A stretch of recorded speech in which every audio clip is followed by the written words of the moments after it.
Recently Kerala high court ने actual में एक शिप को अरेस्ट कर लिया है।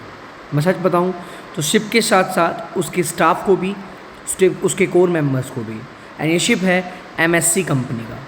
हालांकि मैं बता दूं इसके पीछे का जो रीज़न है दैट इज़ वेरी क्लियर कि 2024 में होने वाला एक claim that is called environmental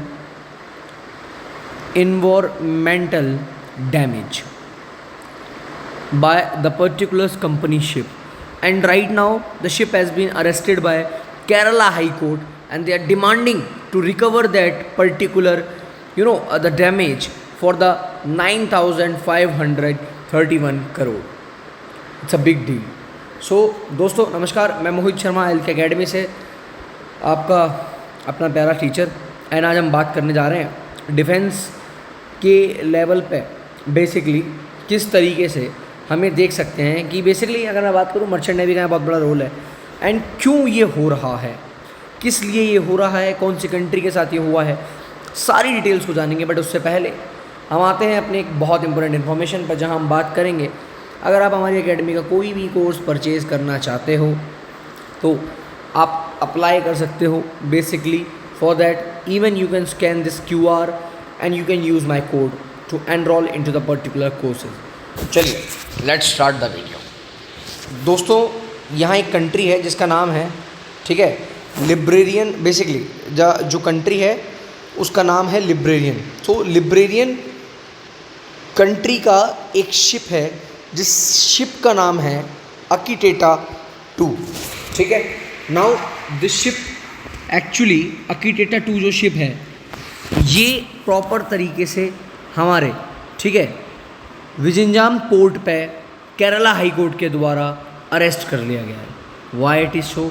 it is so because ये जो शिप है वो बिलोंग करता है right now from the MSC company. Because आज से कुछ टाइम पहले यानी कि लास्ट ईयर मई 25, 2024 में इस कंपनी के एक शिप ने that is called MSC Elsa 3 इसने ऑयल लीक किया था प्रॉपर तरीके से। इसके लगभग 600 से भी ज़्यादा कंटेनर गिरे थे, जिसकी वजह से plastic pellets, diesel, other toxic जो भी मटेरियल है वो प्रॉपर तरीके से यहाँ से पूरा का पूरा जितना भी मटेरियल था सारा का सारा समुद्र में गिर गया।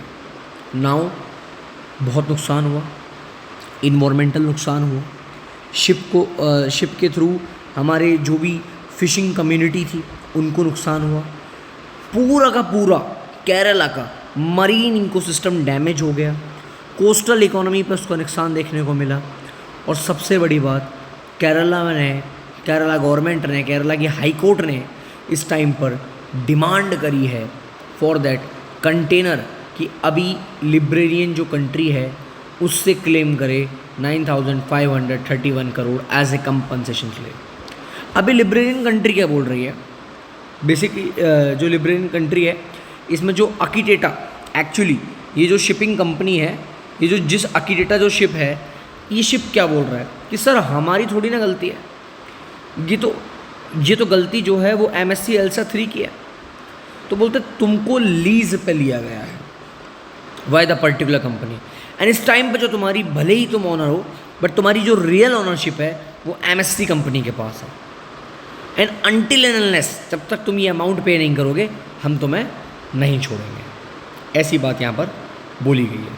इसके बाद देखिए कौन सा ऐसा लॉ है जो केरला हाई कोर्ट को इतनी पावर देता है, तो वो है admiralty jurisdiction and settlement maritime claims act 2017। यहाँ पर हमने इसको इतनी पावर दी है कि government maritime dispute in India जो भी है वहाँ गवर्न करेगा ये। हमने दोनों लॉज को रिप्लेस कर दिया, admiralty court act 1861 and colonial court admiralty act 1890। इस टाइम पर we are following high court of Kerala, following Karnataka is following that, Orissa is following that, Telangana, Andhra Pradesh and now have jurisdiction over maritime claim. यानी कि कल in future हमारा ship damage होता है, हमारा environmental harm होता है, हमारे बेजेस क्लेम पर कोई इशू आता है, किसी की जान जाती है, ऑनरशिप डिस्प्यूट होता है, वहाँ ये लॉ लागू होते हैं। अब मैं आप सबको बता चुका हूँ बेसिकली समुद्र में 12 नॉटिकल माइल्स, एक नॉटिकल माइल में लगभग 1.86 किलोमीटर होते हैं, तो 12 नॉटिकल माइल्स तक का एरिया पे हमारा पूरा ओवरऑल कंट्रोल है। यानी कि इंक्लूडिंग एयर स्पेस, अगर आसमान में कुछ होता है, सब सॉइल जमीन नीचे कुछ होता है, सी बेड समुद्र के अंदर कुछ होता है, तो उस पूरे एरिया में अगर हमारा कोई भी डैमेज होता है तो we are having whole power. उस गवर्नमेंट, उस जुरिडिक्शन में जो भी जिसके पास भी पावर है वो उस एरिया में कुछ भी कंट्रोल कर सकता है, एंड इट इज़ हैपनिंग है। अपार्ट फ्रॉम दैट, इसका सेक्शन 4 क्या कहता है? इसका सेक्शन 4 अलाउ करता है कि कौन कौन इसमें क्लेम कर सकता है इस चीज़ को, कौन कौन इसके लिए लड़ सकता है।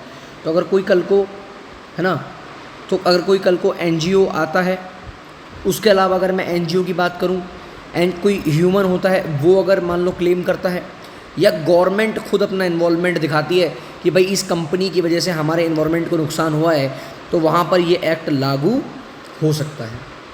Merchant shipping act 1958 hold the shipping owner liable for oil leaks. तो जो भी शिपिंग ऑनर है वो वहाँ पर ऑयल लीक्स के लिए रिस्पॉन्सिबल है।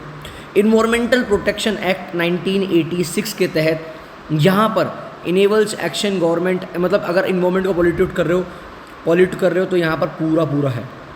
याद रखिए, नेशनल ग्रीन ट्रिब्यूनल ने एक बात बोली है, कैन पेनलाइज पॉल्यूटर्स। एग्जाम्पल 2016 में क्या हुआ था, पनामा बेस्ड एक कंपनी थी जिसको 100 करोड़ का फाइन दिया गया था for oil spill near Mumbai. तो भाई साहब, अगर हमारे एनवायरनमेंट को तुम नुकसान करोगे, तुम बिजनेस कर रहे हो, तुम करोड़ों का फायदा कर रहे हो, करो भाई, हमें कोई दिक्कत नहीं है। बट अगर हमारी फिशरीज, हमारा समुद्र, हमारे एरियाज़ को, हमारे जो भी मैरीटाइम एरिया से कनेक्टेड है उनको तुम डैमेज पहुंचाओगे, तो भाई हम तो हर जाना तुमसे लेंगे। इस चीज़ का एक बहुत क्लियर सी चीज़ है। तो जो केरला की एडमिरलिटी है, उन्होंने सूट करा, उन्होंने बोला, मतलब बेसिकली MSC अकिता 2 बोल रहा है कि हम क्यों करें कंपनसेशन, हमारी क्या गलती है, आप हमको क्यों अरेस्ट कर रहे हो। तो हमने बोला हमें आपको अरेस्ट इसलिए कर रहे हैं बिकॉज दोनों के दोनों शिप जो हैं वो रजिस्टर्ड हैं as a sister ship under the MSC। और आप बोल रहे हो आप सेपरेट कंपनी में रजिस्टर्ड हो, इसका मतलब आप अलीगल या मतलब बेसिकली फ्रॉड कर आए हो, इसीलिए हम आपको अरेस्ट कर रहे हैं। तो ऐसे ना तैसे रखे तो बेटा तुम जाओगे, आप कंपनसेशन दो, आप डिपोजिशन करो, आप यहाँ से निकल लो, हमें कोई दिक्कत नहीं है। सिंपल सी बात, ठीक है। यहाँ से आई थिंक एक स्लाइड मिसिंग है गाइस, ठीक है, तो वो स्लाइड थोड़ी सी मिसिंग हो गई है, तो मैं बता देता हूँ उसके बारे में भी कि लगभग यहाँ पूरा का पूरा एरिया जो है, ठीक है, जो हम यहाँ पर इस पूरे एरिया में बात कर रहे हैं कि कैसे ये सारी चीज़ें हुई हैं, वहाँ हुई हैं, हमने पूरा कंपनसेशन का चार्ट जो था ना यहाँ बताया है। बेसिकली मैं बता दूँ आपको, जो लगभग 8,000 करोड़ का नुकसान तो हमारे इन्वायरमेंट को हुआ है, और बाकी जो हमारे मछुआरे वगैरह हैं, जो कम्युनिटी है, उनके 1,000 करोड़ समथिंग, तो 9,000 समथिंग करोड़ रुपए का हमने आपसे हर्जाना लिया है, एंड वो आपको देना पड़ेगा। दूसरा, सेंट्रल पॉल्यूशन कंट्रोल बोर्ड की गाइडलाइंस के अनुसार जो हमने यूज़ किया है। सेक्शन 5 क्या बोलता है, admiralty act enough arrest the ship even MSC Akita 2 is under the demise, यानी कि बेयर बोट चार्टर। सिंपल सी बात जो मैंने आपको बताया। Now the most important factor and the most important thing is that जो भी उसके क्रू मेंबर हैं, मेंटेनेंस, इंश्योरेंस, अगर आप इंडिपेंडेंटली ऑपरेट करते हो या आपने लीज पर ले रखा है, उस टाइम पर जब ये शिप किसी के अंडर है, किसी ने लीज पे दे रखा है, तो ऑनरशिप तो उसी के पास है ना। ओरिजिनल ऑनर भले ही कोई भी हो, बट लीगल जो ऑनर है और लीगली जो ओरिजिनल ऑनर है वो तो वही है ना, कंपनी। इसीलिए हमने आपके शिप को होल्ड किया है। और ये पता क्या दिखाता है, ये भारत को रिप्रेजेंट कर रहा है एज ए स्ट्रॉन्ग कंट्री। हम भाई साहब बड़ी बड़ी कंट्रीज़ को, बड़ी बड़ी शिपिंग कंपनीज़ को, बड़ी बड़ी शिपिंग ऑर्गेनाइजेशंस को हम ये बता सकते हैं कि how India is strengthening in legal terms of maritime environment governance laws. किस तरीके से हम इन्वायरमेंट को लेकर बहुत ज़्यादा सिक्योर्ड है, हमारी शिपिंग कंपनीज अब कैसे एक्शन ले सकती हैं। तो जो तुम कांड करोगे ना, तो तुम भाग नहीं पाओगे बेटा, अब तुम्हें पकड़ा जाएगा, दबोचा जाएगा, ठीक है। तो आई होप आपको वीडियो में मज़ा आया होगा, कंटेंट बढ़िया लगा होगा। अगर आपको चीज़ें बढ़िया लगी, समझ आई, तो वीडियो को लाइक करो, चैनल को सब्सक्राइब करो भाई। मिलेंगे नेक्स्ट वीडियो में, तब तक के लिए जय हिंद, वंदे मातरम।